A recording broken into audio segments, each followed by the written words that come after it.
Os voy a enseñar la hermana gemela de Dyson, la Anyson, y de verdad he probado muchas aspiradoras. Tengo dos perros grandes que sueltan muchísimo pelo, ahí están, y he probado varias aspiradoras sin cable y no tienen la potencia suficiente. De hecho, algunas chupan y al tener tan poca fuerza se queda el pelo atascado en el tubo, atascándome la aspiradora. Pero es que de verdad es una pasada, tiene tres potencias. La potencia número 1, que es la verde, ahora os la voy a enseñar, a mí se me queda corta con los pelos de mis perros, pero para una limpieza normal, si no tienes mascotas y diaria de mantenimiento, va más que suficiente. Yo la pongo en la potencia 2, la amarilla, y nunca he tenido que usar la potencia roja, la máxima, que es verdad que chupa muchísima batería, pero para algo concreto y puntual que tengas mucha suciedad, le enchufas ahí a tope y te los chupa todo. Así que vamos a verla en funcionamiento. A potencia media.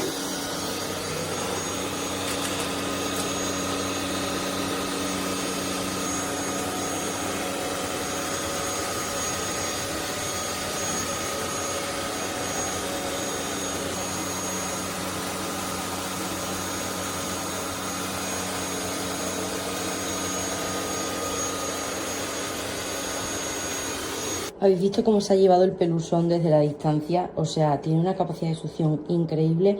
De verdad se la recomiendo a todo el mundo. Y decir también que las aspiradoras sin cables pesan más porque llevan toda la fuerza en la batería, a pesar de que es una aspiradora evidentemente pesada. Luego en succión es súper ligera.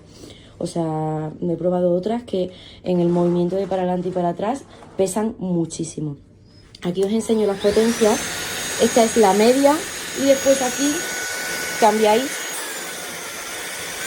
a la roja. Y os quiero enseñar cómo funciona de lejos.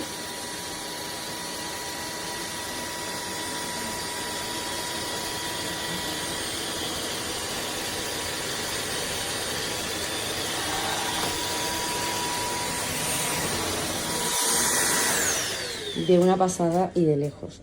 Aquí me está indicando que la batería ya está baja y la batería me da para una limpieza completa de la casa y media.